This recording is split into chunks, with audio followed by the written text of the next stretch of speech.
안녕하세요.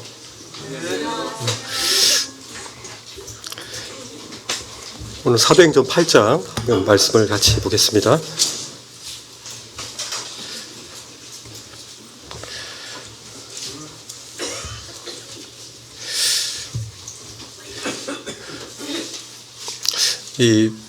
제가 약간 쌀쌀할 때 한 3월 말인가요? 4월 달에 이제 뿌렸던 그 씨앗들이 이제 좀 자라고 있습니다. 씨앗일 때는 그 안에 생명이 있는지 없는지 알지 못했지만은 어느덧 땅바닥에 뿌려진 그 씨앗들이 아직 먹기에는 좀 작은 것 같고 작은 아이 손가락 정도로 이렇게 막 튀어나오는 걸 보면은 생명이 있지만은 그 생명이 그 위치를 옮겨서 그 땅 위에 심겨질 때 이 푸릇푸릇한 그런 열매들이 이제 야채들 이런 것들이 맺어지는 것들을 보게 됩니다. 사도행전 계속 보면서 결국 성령님께서 사람을 이동시키시고 또 사람을 변화시키시고 사람을 통해서 역사하시는 그 하나님을 보게 됩니다. 하나님은 전지전능하신 분이기 때문에 하나님은 모든 걸 할 수 있지만은 하나님과 함께 사람과 함께 그 일을 이렇게 협력해서 전적으로 하나님이 하시지만은 사람이라는 그런 존재를 통해서 일하시는 것들을 보게 됩니다. 그럼 볼 때 우리의 존재 자체가 하나님이 우리 안에 임했을 때 우리가 우리의 위치 이동과 우리의 마음의 변화와 우리의 다리가 이제 옮겨질 때 그게 생명이 그런 이제 올라오는 지난 시간에 문희룡 형제님 말씀했듯이 그 아름다운 발이 갔을 때 결국 생명들이 나아지지 않습니까? 구원받는 역사들이 일어나고 이 땅 가운데서 결국 얻을 수 없는 이 영원한 생명의 그 기쁨들이 우리 안에 이제 올라오는 거죠. 우리의 푸릇푸릇함과 주님을 말미암는 이 기쁨들이 올라오는 거하고 저는 동일하다고 봅니다. 우리가 이제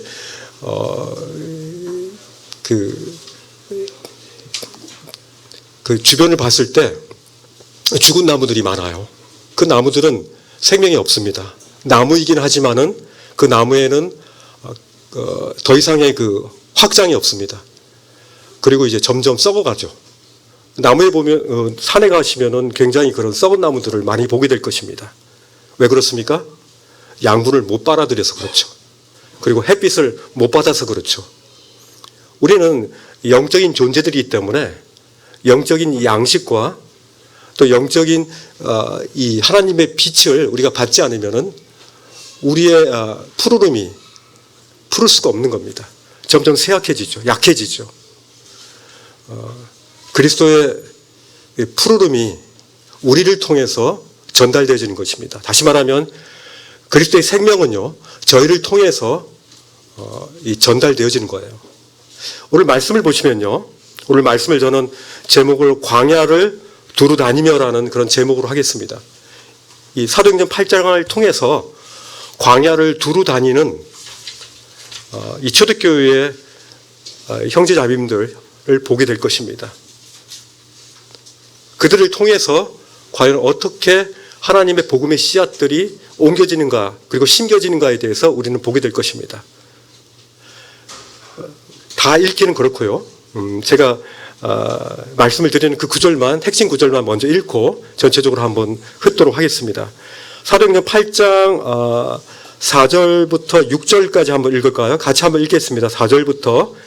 오늘은 이제 말씀을 그대로 다 읽을 거니까 저는요, 이 성경 속에서 우린 주님을 발견해야 되고요. 그 성경 속에서 자아를 발견해야 된다고 봅니다. 그래서 성경 속에서 주변에 고통스럽고 어려워하는 그런 분들의 그런 모습들을 보고 힌트를 얻고 그들에게 권면할 수 있는 겁니다. 성경 속에서 우리가 들어가야 되는 거예요. 여러분들이 이 성경을 뭐 디지털 성경이든 이 종이 성경이든 피시고 오늘 같이 보는 걸로 하겠습니다. 8장 4절부터 6절까지 같이 읽겠습니다. 시작. 흩어진 사람들이 두루 다니며 복음의 말씀을 전할세 빌립이 사마리아 성에 내려가 그리스도를 백성에게 전파하니 무리가 빌립의 말도 듣고 행하는 표적도 보고 한 마음으로 그가 하는 말을 따르더라. 예. 또 8장 26절부터 28절까지 한번 같이 읽겠습니다. 시작. 주의 사자가 빌립에게 말하여 이르되 일어나서 남쪽으로 향하여 예루살렘에서 가사로 내려가는 길까지 가라 하니 그 길은 광야라. 일어나 가서 보니 에디오피아 사람 곧 엔디오피아 여왕 간다게의 모든 국고를 맡은 관리인 네시가 예배하러 예루살렘에 왔다가 돌아가는데 수레를 타고 선지자 이사야의 글을 읽더라. 예, 여기 보면 빌립과 에디오피아 네시의 모습이 나타납니다. 또 29절 30절을 읽겠습니다. 29절 30절 이렇게 두 구절 읽겠습니다.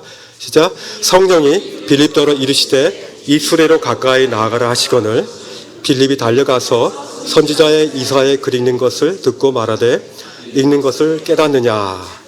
이렇게 하면서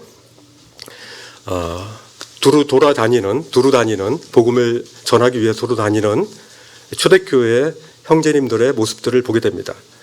자, 1절을 보시면요. 1절에 보면은 사울은 그가 죽임 당함을 마땅히 여겼다고 했습니다. 왜 그는 이 스데반이라는 이 사람이 많은 사람들의 돌팔매로 죽는 것이 당연하다라고 여겼을까요? 왜 그랬을까요? 종교적 판단이죠. 순수한. 그는 그렇게 배웠습니다. 그죠? 어린 시절부터 배워온 바리새인적 시각으로 이 스데반은 마땅히 돌팔매로 죽는 것이 당연하다라고 그는 판단했기 때문에 죽임 당함을 당연한 것으로 여겼습니다. 우리는요, 우리가 당연시 여기는 것을 과연 하나님의 관점에서 하나님의 말씀의 전체 맥락에서 과연 그것을 따져볼 필요가 있습니다. 그런데 이 바리새인적 시각, 율법적 시각으로 이것들을 봤을 때 스데반이 얘기하는 그 메시아, 우리를 위해서 죽은 그 연약한 그리스도, 우리를 위해서 십자가에 피 흘려 죽었다고? 그가 어떻게 우리의 왕이 될 수가 있어? 이렇게 바리새인적 시각으로 보면은 예수님은 절대로 이스라엘의 왕이 될 수 없는 존재입니다. 다윗의 왕자, 다윗의 그 찬란한 왕자를 가지고 그 능력을 가지고 지금 우리를 억누르고 있는 이 식민지 상태에서 벗어나게 할 수 있는 그런 능력의 그런 왕이신 그 분을 기다리고 있었던 거죠. 예상하고 많이 달라졌습니다. 그는 굉장히 율법적 신념이 강했죠. 그리고 스데반 같은 그런 이단들이 일어나는 것을 암 같은 존재로 여겼습니다. 그런 사람들이 있을수록 그들에게 있어서 일단은 첫 번째 뭡니까? 그들의 종교적 신념을 흐트리는, 그죠? 약하게 하는. 그래서 사울과 같이 공부를 많이 한 사람들은 그걸 지킬 수 있지만 그렇지 않은 사람들은 꼬임을 받는 그런 일들을 그들은 원하지 않았던 거죠. 두 번째 뭡니까? 그들의 사회적인, 경제적인 그런 위치가 흔들리기 때문입니다. 그러므로 말미암아 그들은 스데반이 굉장히 큰 능력을 가지고 그리스도를 전하는 그것에 대해서 그런 돌팔매로 죽는 것이 당연하다고 여겼던 것입니다.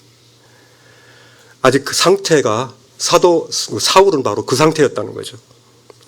이 전통 유대인들은요, 하나님을 건물 성전에 이렇게 제한하죠. 그래서 그들은 성전에서 하나님의 쉐키나죠. 하나님의 그 거룩함이 그곳에 임한다라고 봤습니다. 그곳에 하나님이 임하시기 때문에 거룩한 성전이라고 합니다. 거룩한 집인 거죠. 그죠? 그 거룩한 집에서 그들은 예배드리는 것이 가장 최고의 것으로 여깁니다.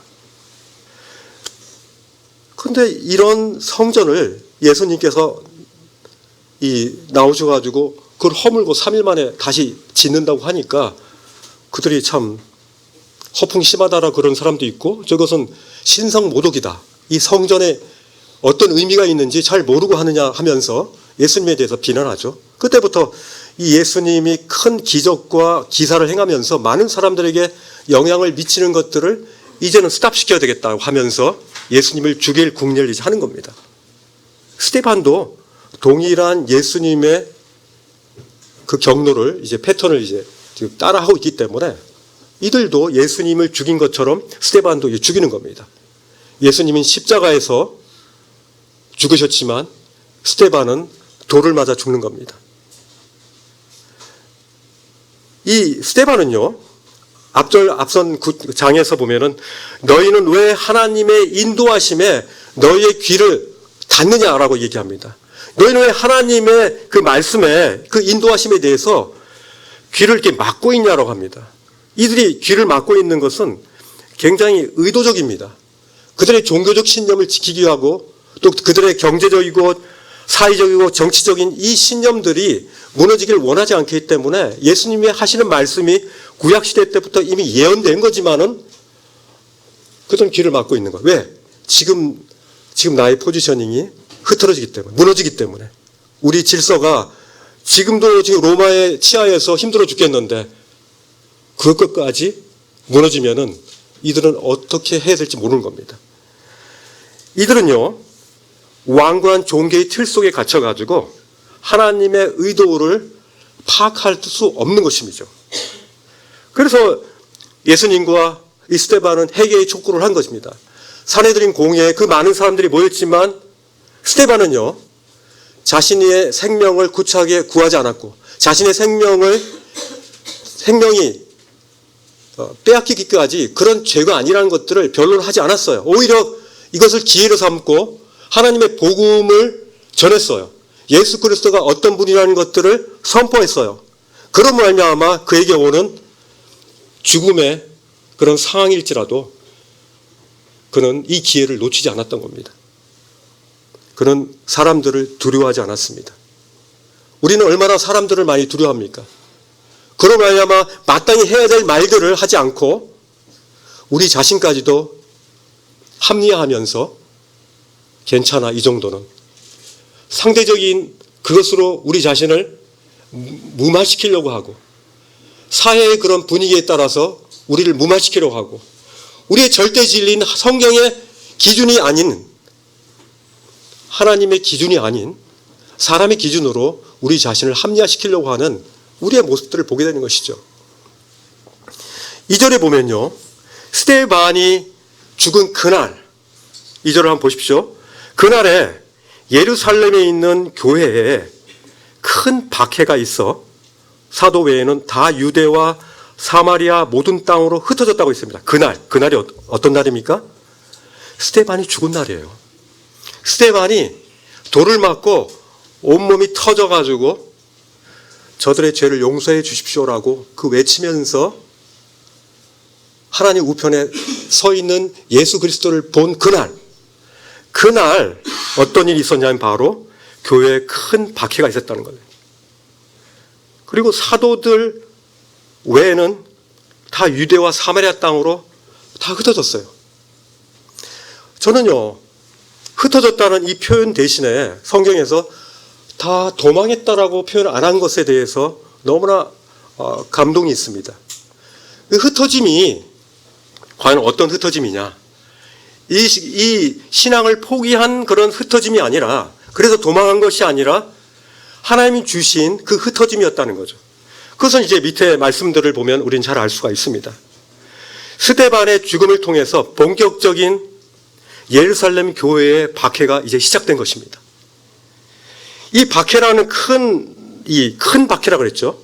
그냥 박해가 아니라 큰 박해. 이 원어 성경에 보면요, 이 메가스라고 되어 있습니다. 우리 메가 커피 먹으래요. 큰 커피 있잖아요.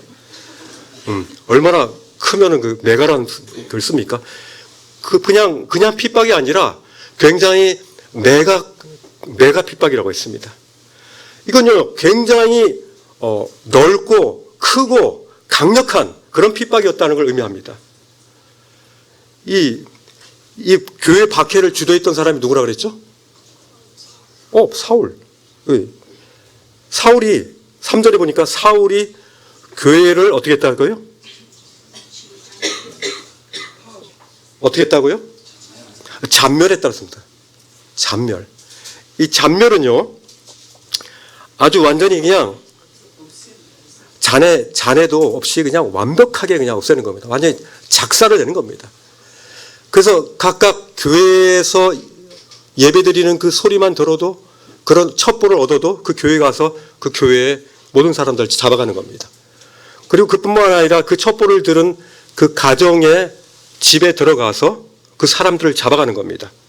그래서 남녀를 끌어다가 교회를 잔멸할 때 각 집에 들어가 남녀를 끌어다가 어디다 넘겼다고요?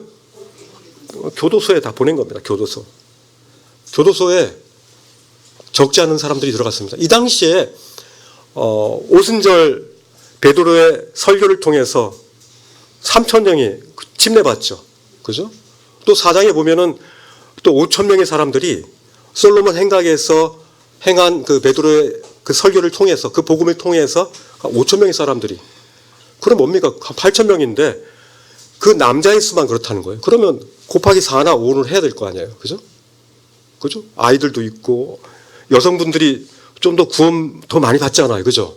더 많은 거예요. 그러면은 한 8,000명이면 4, 8, 32 거의 한 3만 명 되는 이상 되는 그런 분들이 지금 예루살렘 교회를 형성하면서 각각 집에 이렇게 모이는 거죠. 가정교회를 모이기도 하고, 그죠? 그런데 모이는 그 가정교회를 들어가서 그 가정교회에 예배드리는 그 현장에서 현장범으로 잡아가는 겁니다. 누가? 사울이 아주 잔멸을 합니다. 잔멸을. 이렇게 매우 긴박한 상황이 스데반에 순교하는 바로 그날부터 거의 미치광이처럼 마치 공산당들이 그 반동들을 끄집어내서 바로 직결 처분하듯이 지금 이런 현상들이 지금 일어나고 있는 것입니다. 굉장히 긴박하고 긴장된 순간입니다. 근데요, 이때 예루살렘 그 교회 가운데서 바로 이렇게 흩어짐이 있었다는 것이죠. 그들이 도망간 것이 아니라고 써 있습니다. 사울이 주도한 1차 박해가 그래서 성공했나요? 성경에서는 성공했다고 얘기하지 않습니다. 오히려 교회가 이거로 인해서 위축되기보다는 오히려 더 발산되는 그런 현상이 생깁니다. 더 번져나간다는 거죠. 그죠? 그냥 씨가 한 곳에 우리가 모여있는데 이걸 흩음으로 말미암아 이 씨들이 마치 민들레 씨가 이렇게 가만히 있는데 폭풍이 불어가지고 그 민들레 씨를 팍 터뜨려가지고 그 민들레 씨들이 사방에 퍼져나가는 것처럼 퍼져나간 겁니다. 하나님께서 그렇게 하셨어요. 하나님께서는 바로 1차는 바로 사도행전 1장 8절의 말씀처럼 예루살렘과 지금 예루살렘에서 부흥이 있죠. 그 3만 명 되는 많은 성도들이 지금 예수님을 알게 되고 침례받고 굉장한 부흥이 있는데 하나님 거기에 멈추지 않으시고 2단계를 넘어가시는 거예요. 뭐를 통해서? 박해를 통해서. 그러면 이 박해는 역사적인 걸 볼 때 이 박해는 좋은 것입니까? 나쁜 것입니까? 그렇게 얘기할 수 없죠. 하나님이 하신 것이죠. 하나님의 경륜 가운데 있는 겁니다. 우리에게 만약에 어려운 일이 있고 어떤 박해가 있고 핍박이 있다고 한다면은 하나님의 경륜 속에서 과연 하나님이 더 퍼뜨리시고, 그죠? 하나님이 제2단계의 작업을 하나님이 하신다라는 그렇게 생각할 수 있지 않습니까? 바로 이렇게 2단계 미션을 통해서 예루살렘뿐만 아니라 온 유대야와 사마리아까지 지금 진행하고 있는 겁니다. 오늘은 사마리아까지 진행합니다. 이 3단계는요. 사도 바울이 9장에서 구원받고 예수님을 만나고 이제 땅끝까지 이르는 그런 3단계의 미션이 하나님을 전개시키시는 거죠. 4절을 보시죠. 4절을 보시면요. 흩어진 사람들이 두루 다니며 복음의 말씀을 전할 때 이걸 통해서 2절에 흩어졌다라고 하는 그 표현이 흩어진 사람들이 어떠한 삶을 살았는지 지금 이 말씀이 잘 나오고 있습니다. 그 흩어진 사람들이 어떻게 했다고요? 어떻게 했다고요? 말씀을 보시죠. 저는 안 봤어요. 두루 다녔다 그랬어요. 그죠? 그 말씀을 그 흩어진 사람들이 두루 다니며 복음의 말씀을 전했다고 했습니다. 흩어진 사람들은요, 그 두려움에 위축되지 않았습니다.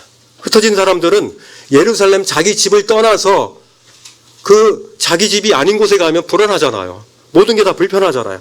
그러나 그런 불편함에도 불구하고 그들 안에 있는 그 생명의 복음을 그들은 전달하는데 멈추지 않았다는 겁니다. 놀랍지 않습니까? 그들은 굉장히 역동적으로 그리스도의 복음이 이 흩어진 사람들을 통해서 그 그리스도의 생명이 전달되는 것을 보게 됩니다. 5절 보십시오. 5절에 보니까 빌립, 그 흩어진 사람 중에서 빌립이라는 사람으로 이제 초점이 맺어집니다. 이 누가는요, 이 사도행전을 이 전체를 보기도 하고 한 개인을 보기도 하지만 이 전체의 모습들이 바로 성령님의 흐름이에요. 하나님이 이 성령님을 통해서 각 사람에게 임하시고 그 전체에게 임하시는 그런 모습들을 그 진행되는 그 상황을 지금 보시라는 거죠. 이 빌립에게 임하는데요. 그 빌립이 어떻게 합니까? 어디로 갑니까? 사마리아 성에 갑니다. 그죠? 사마리아 성에 내려가서 어떻다고 이 사람도? 그리스도를 전하는 거예요. 그리스도를 다녀요. 저희가요,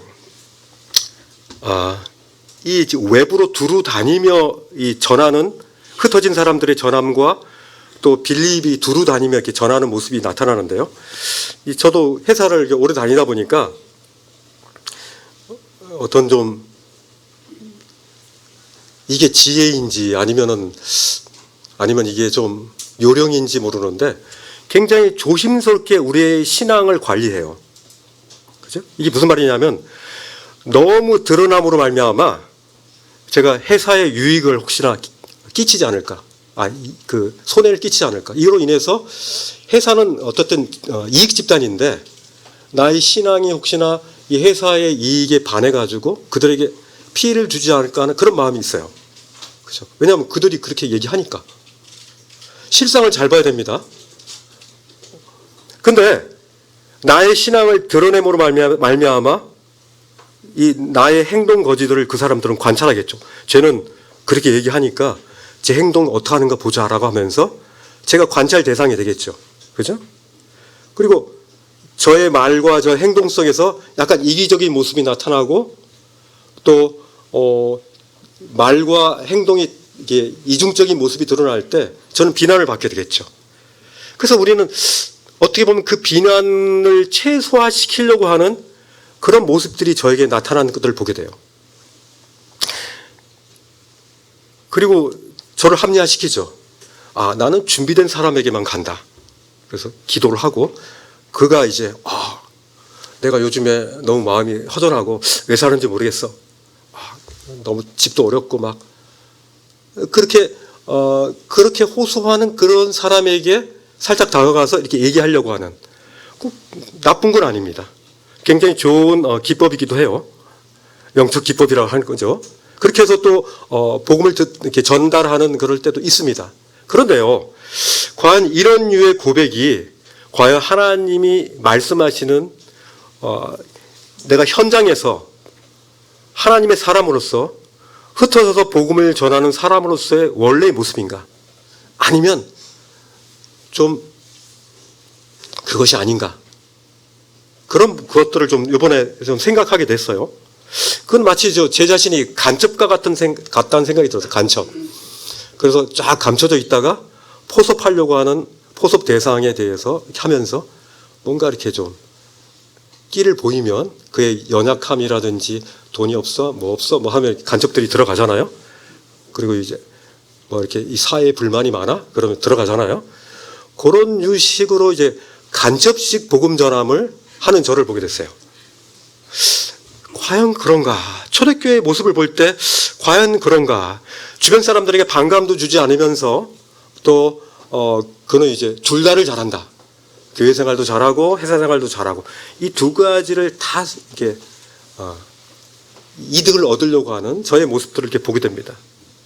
그런데요, 근데 저는 그것이 최선은 아니라고 생각돼요. 왜냐하면 제가 충만할 때의 모습은 그건 아니었거든요. 오히려 주님의 복음을 전하고 그런 말미암아 그것에 대한 책임을 지기 위해서 더 열심히 일하는 그런 모습들이 저에게 있었거든요. 간첩이 아니라 드러내놓고 복음을 전하는 그런 부분도 저는 필요하다는 생각이 들어요. 왜냐하면은 충분한 그 신뢰의 관계를 얻기 위해서는요, 평상시에 우리가 드러나야 돼요. 기도뿐만 아니라 너 요즘에 이렇게 사는 것이 하나님이 준비하신 하나님 예비한 진짜 인생이 아니야 라고 이렇게 도전할 수 있는 이런 부분에 대한 도전들이 우리 삶 속에서 분뜻분뜻 있어야 된다는 거죠. 그죠? 물론 복음만 전하라고 회사 다니는 건 아니죠. 그러나 주가 뭐고 종이 뭔지 이 주종의 관계에 대한 부분들을 우리는 잘 고려해서 간첩보다는 이제는 조금 더 드러내놓고 그죠? 그것들을 해야 되지 않겠는가 그런 생각도 들었습니다. 왜냐하면 이들이 두루 다니며 복음의 말씀을 전했다고 그랬거든요. 그리고 사마리아 성에 들어가서 빌립이 그리스도를 백성에게 전파했다고 했습니다. 이 그리스도의 십자가에서 죽음과 부활, 승천하심 이래서 이 신약교회가 점차적으로 확장되는 것을 보는 거죠. 빌립이 어디로 들어갔습니까? 사마리아 성으로 들어갔죠. 사마리아 성이 어디입니까? 우리는 성경 공부를 많이 하기 때문에 너무 잘 알죠. 그죠? 북이스라엘에, 그죠? 북이스라엘의 거의 수도였죠. 옛날에 북왕국의 수도였던 거예요. 근데 이 하나님을 향한 왜 사마리아 사람들이 왜 비난받고 왜 그렇습니까? 왜 이스라엘 사람들이 사마리아 사람을 왜 싫어합니까? 변질이죠, 변질. 우린요, 변질된 사람을 되게 싫어해요. 왜냐하면 메인은 있지만은 그렇지 않은 더러운 것들이 섞인 거예요. 이들은요, 섞였어요. 인종도 섞였고요. 그리고 그들의 종교적인 그런 부분도 이제 이방 종교가 들어와서 종교도 섞였고요. 그리고 그들의 도덕성과 그런 윤리적인 면도 많이 섞여가지고 엉망진창인 사람이라고 생각하고 있는 거예요. 사마리아인이라고 얘기하는 것이 욕이 되는 거예요. 왜냐하면 그들은 정말 인간 이하에 좀 대접을 받고 있는 거죠. 그런데 그들에게 간 거예요, 지금. 빌립이 누구도 가기 싫어하는 그런 동토에 지금 가게 된 것이죠. 그런 얼어붙은 그런 땅에 지금 빌립이 간 겁니다. 여기 보면요, 빌립의 복음 전도의 핵심이 뭡니까? 5절에 나와 있습니다. 5절에 보면요, 빌립이 전한 복음의 핵심이 뭡니까? 그죠? 그리스도입니다. 그는요, 딴 걸 전한 것이 아니에요. 전할 때 우리는 복음을 전할 때 물론 이 도입을 위해서 어떤 신뢰 관계를 위해서 얘기를 하겠지만은 이 바로 그리스도가 들어간 거예요. 그리스도. 어떤 유대인과 사마리아인의 차이에 대한 이야기도 한 것도 아니고요. 그들의 종교에 대해서 얘기한 것도 아니고 그들의 도덕에 대해서 얘기한 것도 아니고 그리스도를 전파했다고 했습니다. 그때 하나님께서 그 그리스도를 전한 것에 대해서 그들의 변화를 일으키시는 것은 하나님이라는 거죠. 우리가 복음을 전할 때 가장 핵심적인 것을 잃어버리고 너무 그 상대가 혹시나 확 가버리지 않을까 하는 그런 마음 때문에 핵심인 그리스도를 전하는 데 있어서 우리가 실패를 하지 않았으면 하는 마음이 있습니다. 8절에 보시면요, 이 그리스도를 전하니까 그 사마리아 성 가운데 일어난 그 일이 있습니다. 뭐가 있었습니까?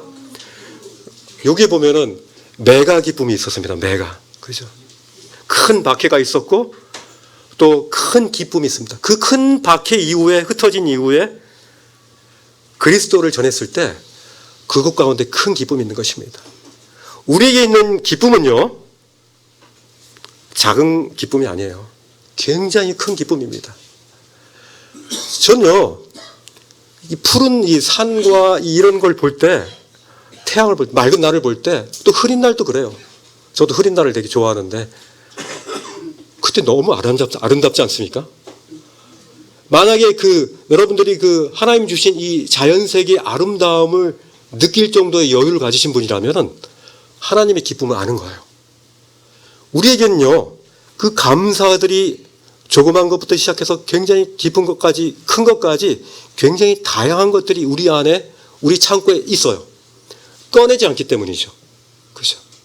지금 한번 꺼내보세요. 어떤 기쁨이 있는가? 굉장한 기쁨이 있습니다. 저에게 이런 건강을 주신 주님께 감사. 내가 이렇게 존재하게끔 생명 유지하신 하나님께 감사. 그죠? 내가 오늘 하루를 살더라도 내가 정말 의미 있고 바로 나를 창조하신 그 하나님을 내가 만난 상태로, 그 하나님을 안 상태로, 하나님과 동행한 상태로 내가 죽을 수 있다라는 이 큰 기쁨.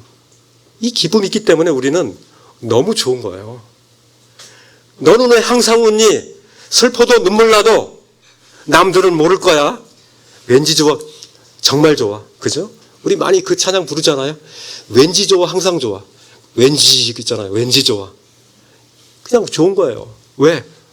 주님이 계시기 때문에. 이 큰 기쁨이 바로 사마리아 성 가운데 있었던 겁니다. 그 사마리아 사람들이 이 받아들였던 그 그리스도로 인해서 그들 가운데 이 온 그 기쁨의 그 모습들을 보십시오. 얼마나 기쁩니까? 그죠? 오히려 이런 큰 박해를 큰 기쁨으로 바꾸시는 그 하나님. 그것은 바로 흩어졌던 그 사람들이 복음을 전했기 때문입니다. 이 빌립처럼 순종할 때 하나님의 기쁨이 확산되는 거죠. 옮겨지는 거죠. 그리고 퍼지는 거죠. 이것이 바로 사도행전에서 얘기하시는 성령님의 그 운행함에 대한 그런 열매인 것입니다. 자, 9절에 보니까 좀 특이한 사람이 나옵니다. 시몬이라는 사람 나옵니다. 시몬. 이 시몬은요, 마술사였어요. 마술사. 그 당시에 마술사들이 많았죠. 지금도 마술사들이 꽤 돈을 벌죠. 정말 신기합니다. 저도 그 마술을 봤는데 앞에서 봤어요. 그래서 내가 줄이 있나 없나 이렇게 막 하고 옆에서도 봤는데 정말 신기하더라고요. 막 이렇게 붕 뜨는데 줄이 없는데 막 떠. 이게 눈속임이라고 하지만은 너무 신기한 눈속임이에요. 모세도 어땠습니까? 가니까 거기 술사들이 있었잖아요. 애굽에. 그래서 지팡이로 뭐 뱀을 만들기도 하고 독사를 만들기도 하고 물을 피로 만들기도 하고 하는 그런 마술을 부리잖아요. 계속 이어온 거예요. 지금 이 공중권세 잡은 자의 이 사단 마귀는요, 이 마술이라든지 이 술사, 점성술, 그리고 앞으로 어떻게 될 것인가 하는 이 인간의 그런 궁금함의 욕구, 이런 예측 불가한 그런 사항들에 대한 그 불안에 대해서 사단 마귀는 관여해가지고 할 수 있다는 거죠. 그래서 이런 마술사 같은 그런 사람들이 먹고 살만한 거예요, 지금. 근데 이가 굉장히 영향력이 있다고 그랬어요. 이 사람은요, 이 10절에 보니까 낮은 사람부터 높은 사람까지 다 따랐다 그랬어요. 사마리아에서 굉장히 유명인이에요. 그죠? 그리고 자칭 큰 자라고 되어 있습니다. 9절에 보니까 자칭. 스스로가 나는 큰 자다라고 얘기해도 그 모든 사람들이 그거에 대해서 토를 못 붙일 만큼 굉장히 마술을 잘했던 것 같아요. 굉장히 세상적으로 잘 나갔죠. 근데 이 사람이 이 전달되는 그 복음을 듣고 어떻습니까? 그가 믿었어요. 그리고 침례까지 받게 됐어. 과연 구원받은 사람처럼 보이죠? 그죠? 초창기 때, 초대교회 때 이런 실수를 할 수 있을까? 하는 그런 생각도 들어요. 우리 모임에서 믿는다고 하고 침례 받았는데 100% 다 구원받은 사람입니까? 아닌 사람도 있죠. 그죠? 시몬이 바로 그렇게 있습니다. 14절 보니까요. 그가 이제 그하고 이제 예루살렘 교회에서 파송된 베드로와 요한과의 관계가 나옵니다.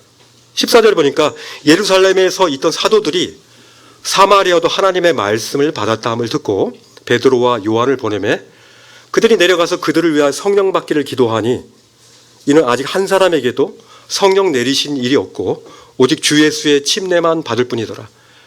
이에 두 사도가 그들에게 안수하며 성령을 받은지라. 이 예루살렘에 있던 사도인 그 베드로와 요한이 사마리아 그 아무도 안 가는 그 저주받은 땅 그곳에 복음이 전했다는 소식을 듣고 옵니다. 근데 희한한 말씀이 있어요. 아직 한 사람에게 성령 내리신 일이 없다고 그랬습니다. 그렇습니까? 오순절 날 성령님께서 오셨잖아요.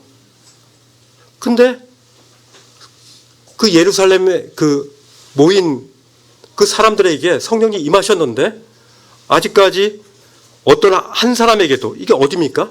사마리아 땅 얘기하죠. 사마리아 땅. 그 사마리아 땅 가운데서 성령을 내리신 일이 없다라고 말씀하는 거예요.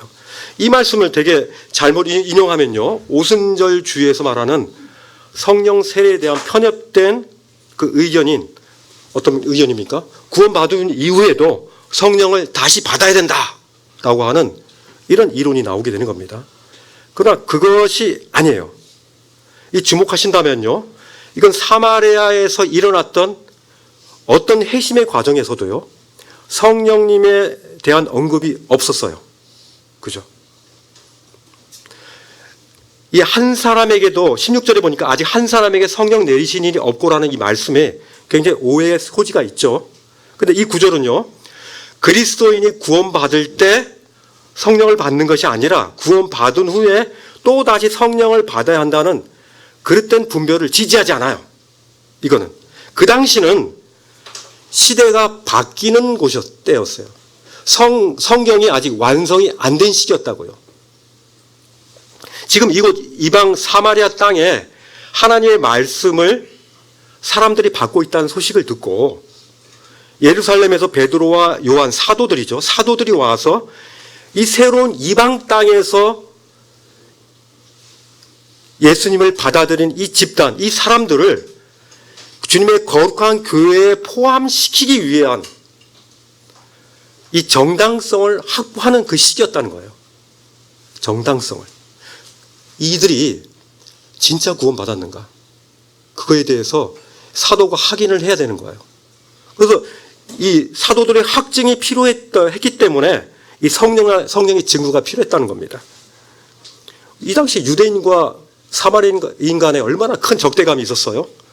사람 취급 못 받았잖아요. 그 적대감 때문에 교회의 머리이신 그리스도와 그 몸에 지체가 되어서 하나 되는 이런 놀라운 이 교회의 원리, 교회의 연합됨에 대해서 사도가 직접 관여해야 된다는 거죠. 그 사도가 직접 관여해서 사도의 안수를 통해서 성령을 주셨다는 거예요. 그 당시에 특수한 상황이에요. 지금은 아니에요. 지금 이 완성된 성경을 통해서 성령님은 우리가 구원받을 때 성령님이 동시동작으로 옵니다. 이 사마리아 지역에서 성령을 받는 것이 지연되었어요. 그러나 베드로와 요한이 옴으로 말미암아 그들의 안수를 통해서 그때 성령이 그들 믿는 자들에게 임한 것이죠. 굉장히 그 전환기적 그런 사건이에요. 이 구절뿐만 아니라요. 사도행전은 10장 44절 46절에도 이 말씀이 나와요. 10장 44절 46절에도요. 이탈리아 부대 백부장 고넬료죠. 고넬료에게도 그도 이제 이방 사람이죠. 그 이방 사람에게 와서 직접 사도의 권위로 성령을 부어주셔요. 그뿐만 아니라 19장 6절에도요. 에베소에서 바울이 그들에게 에베소는 이방이잖아요. 이방인이죠.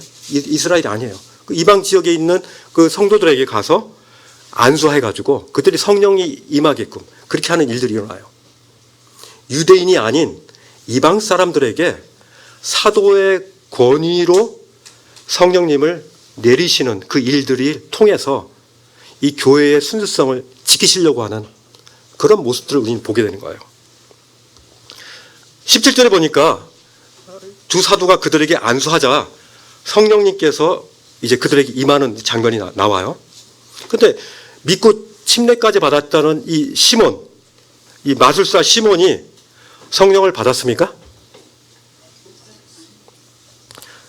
성경 어디에도 그가 성령을 받고 그가 믿는 자로서 나타난 것도 없어요. 그리고 그 뒤에 말씀을 통해서 그가 성령 받는 것에 대한 이해도 못할 뿐더러 그의 믿음을 충분히 의심할 만한 그런 말씀들이 나와요.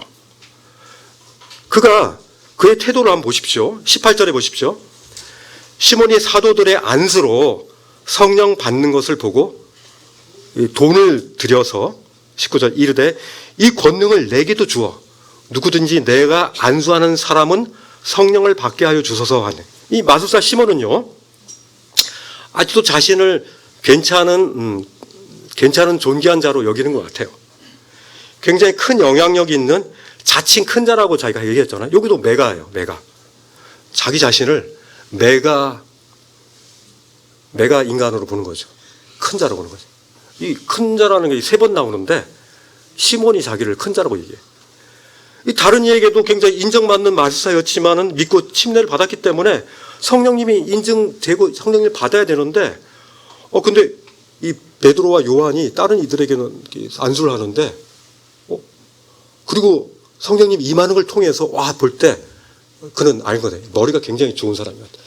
저거 괜찮다. 저거면은 내가 예전에 사람들에게 보였던 그 마술보다도 훨씬 큰 하나님의 능력으로 나는 그 많은 명성과 그리고 사람들의 인정받는 더 큰 자로 인정받을 수 있겠구나라고 그런 지금 착각하고 있는 거죠.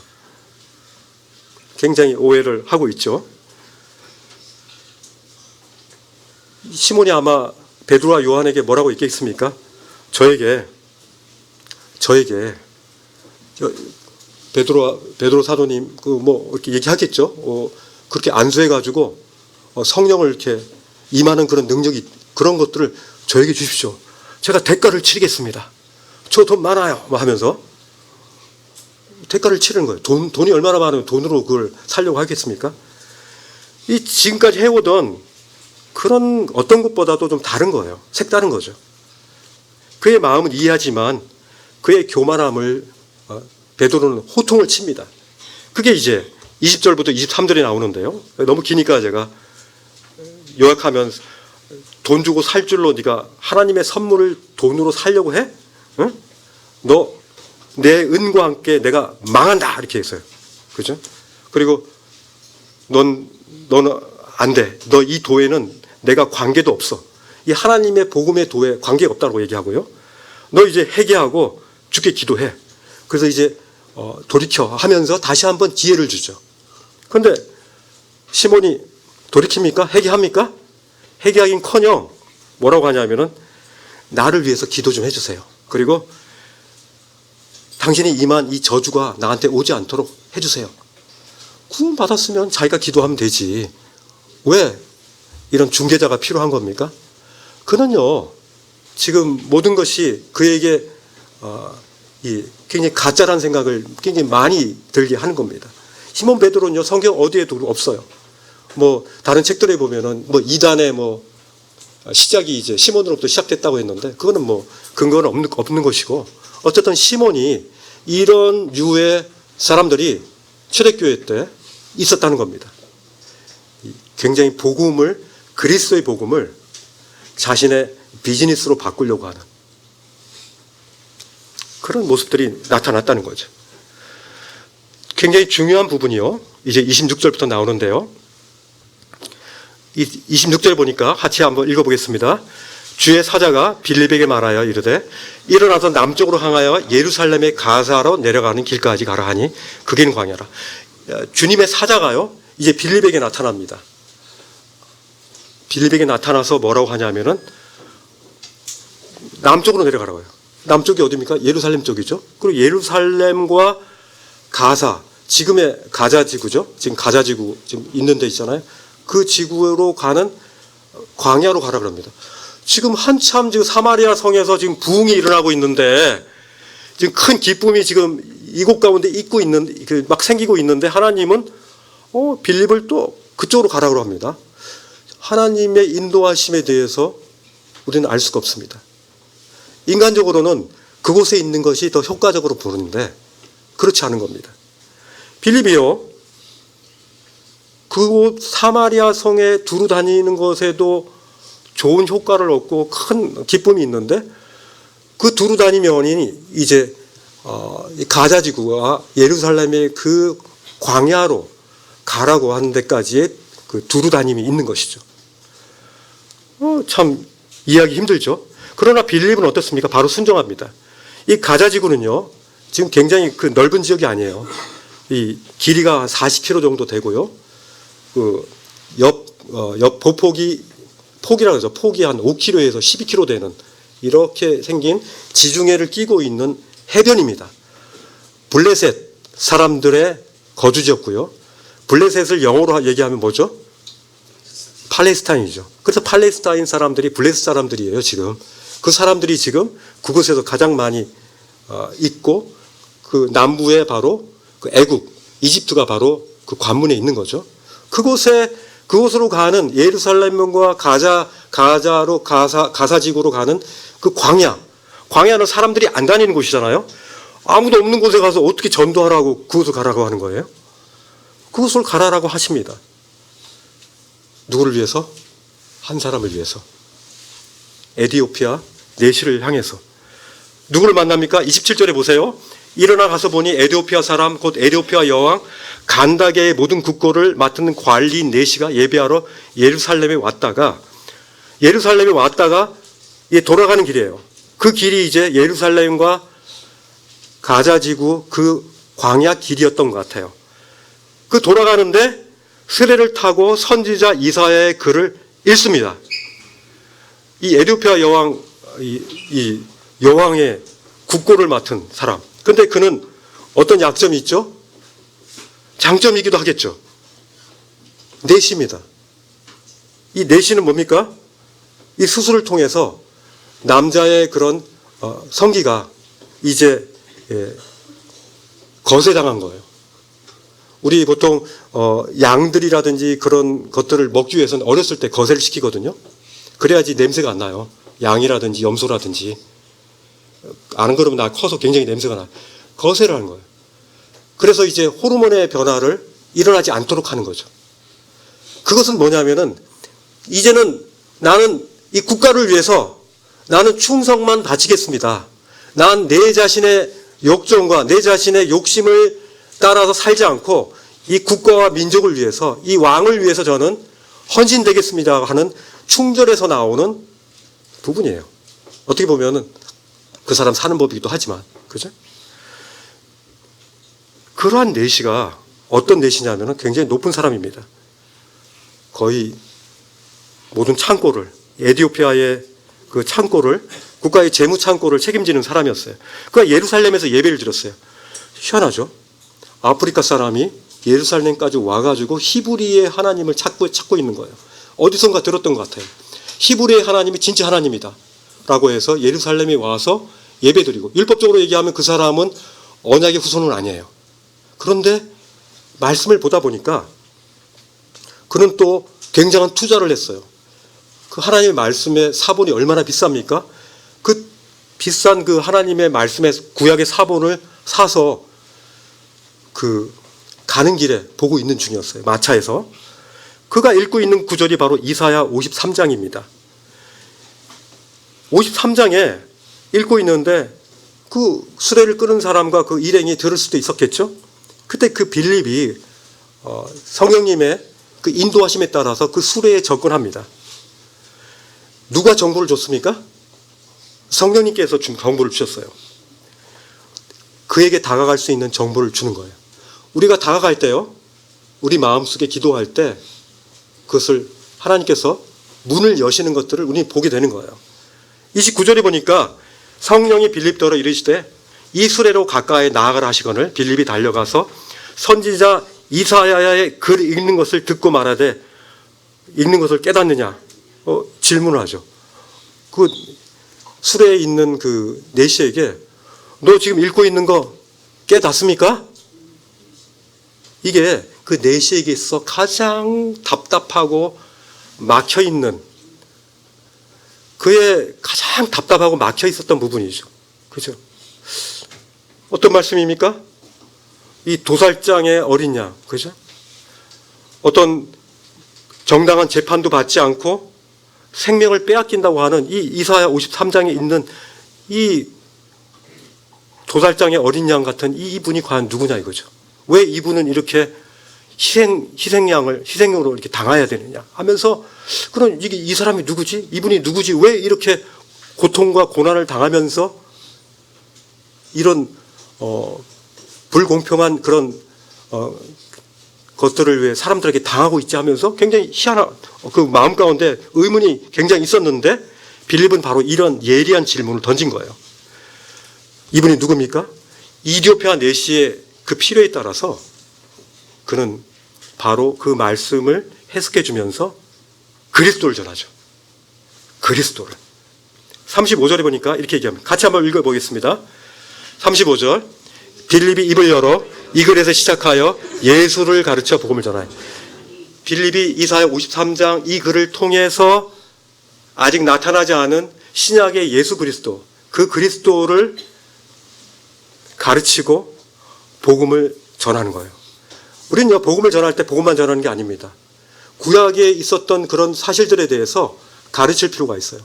그래야지 구약의 하나님이 어떤 분이라는 걸 알고 신약에 나타난 그 하나님이신 예수님을 이해할 수가 있는 거죠. 그죠? 유대인들이 생각했던 그 메시아가 전혀 아니죠. 다윗의 왕자를 통해서 오셨지만 이런 굴욕되고 이런 비참한 피 흘리는 그런 어린 양 같은 모습으로 오신다고 했는데 그들은 믿질 않았어요. 만약 그들이 말씀을 깊이 있게 연구했더라면 예수님의 그 모습이 바로 그들이 예언했던 말씀이라는 것들을 그들은 알았을 거예요. 빌립이 입을 열어서 예수 그리스도를 전합니다. 가르칩니다.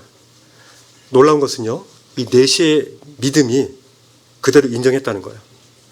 침례를 받자고 누가 먼저 권합니까? 에디오피아 내시가 먼저 권하죠. 36절에 보니까 길 가다가 거기 물이 있었나 봐요. 물이 있는 곳에 이르렀는데 그 내시가 말하되 보라 물이 있으니 내가 세례를 받음에 무슨 꺼리낌이 있느냐. 와, 우리 침례 받으라 그러면 되게 막 조심조심하고 이제 나 침례 받은 이후에 내가 하고 싶은 거 다 못하는데 되게 막 이렇게 조심스럽잖아요. 이때 굉장히 강력하게 이 믿음이 준비됐고 그런 그 믿음을 향해서 그런 자기 자신이 완전히 죽었다는 사실들을 인정하고 싶었던 것 같아요. 증명하고 싶었던 것 같아요. 그래서 그는 그 물 속에 첨벙 들어가서 나는 온전히 그리스도와 함께 죽었다라는 것들을 그는 스스로도 증명받고 싶었고 그 빌립을 통해서도 증명받기를 원했던 거죠. 둘 다 물에 데려가 빌립이 침례를 베풀었을 때 그 장면은 정말 큰 기쁨입니다. 얼마나 기쁜 장면입니까? 하늘에서 하나님이 얼마나 기뻐하셨습니까? 그들이 흩어졌을 때, 두루 다니며 복음을 전했을 때, 순종했을 때 바로 이런 큰 기쁨의 열매들이 곳곳에서 올라오는 거죠. 아름다운 개인 전도의 그런 모습입니다. 여러분들이 이런 멋진 개인 전도의 승리의 그런 현장들이 곳곳에서 일어나길 참 기도합니다. 우리가 있는 곳이 바로 거룩한 곳입니다. 그것에 바로 거룩하다는 것은 하나님이 임재함이 있다는 겁니다. 설마 저 사람이 변화될 거라는 것들을 우리는 알 수가 없습니다. 다만 우리는 그리스도를 그에게 전달하는 역할만 하면 되는 겁니다. 미쳤다? 그 정도 소리는 들어야죠. 그 정도의 빈정거림이 없이 복음을 전하려고 하는 것은 대가 없이 뭘 먹으려고 하는 것과 똑같습니다. 하물며 씨를 심으려면은 땅을 파고 심고 물을 주고 거름을 주고 햇빛 주고 해야 되지 않습니까? 대가를 치르지 않고 어떤 열매를 얻으시려고 합니까? 그럴 수 없습니다. 구원은 대가 없지만 구원받은 이후에 성화의 모습 속에서 우리는 대가를 치르면서 이 땅 가운데 사는 것입니다. 그것을 하나님이 기뻐하시는 우리에게 주는 그 미션이 바로 그 대가를 통해서 예루살렘과 온 유대와 사마리아 땅끝까지 전달되는 것입니다. 그렇지 않습니까? 저는요, 우리가 이렇게 복음을 전하지 못하게 하는 가장 큰 원인이 뭔가 좀 생각해 봤어요. 뭐라고 생각하십니까? 제가 생각냈던 말씀은 마태복음 6장 33절입니다. 너희는 먼저 그의 나라와 그의 일을 구하라. 그리하면 이 모든 것을 너에게 주실 것이다. 그 앞에 보면요, 31절에 보면 그러므로 염려하여 이르기를 무엇을 먹을까, 무엇을 마실까, 무엇을 입을까 하지 말라. 이는 다 누가 구하는 거라고요? 이방인들이 구하는 것이다. 이방인들이 삶의 패턴, 삶의 방향, 삶의 목적이 바로 무엇을 먹을까, 무엇을 마실까, 무엇을 입을까입니다. 근데 그것은 이방인의 태도입니다. 이방인의 목적이고 이방인의 방향성입니다. 너희는 하늘 아버지께서 이 모든 것이 너에게 있어야 할 것을 이미 아시고 너희는 먼저 그의 나라, 하나님 나라의 백성으로서의 그 소임을 다할 때 그 모든 것들이 채워진다라고 하는 것이 하나님의 약속입니다.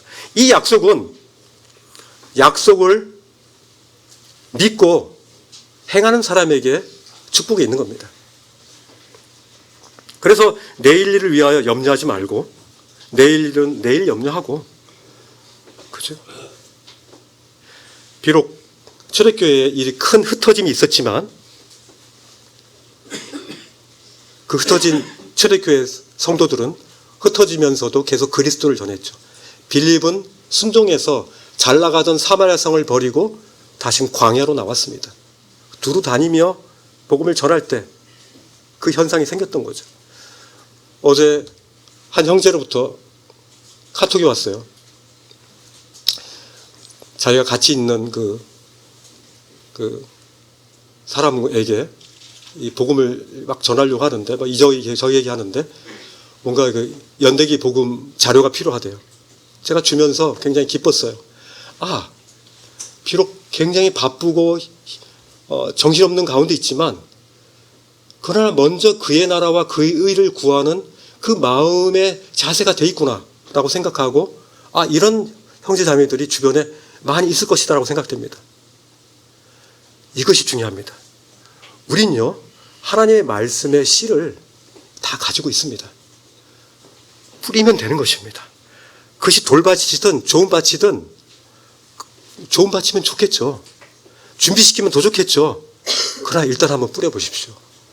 그죠? 압니까? 콘크리트에도 깊은 땅이 있었을지, 그런 딱딱한 그런 마음 가운데도 주의 복음이 임할 수 있습니다. 이 한 가지를, 딴 거 다 잊어버려도 이 한 가지만 잊지 마시고 한번 따라 합시다. 따라해 보십시오. 광야를 두루 다니며 그리스도를 전하자. 잊지 마십시오. 기도하겠습니다. 주님 감사합니다.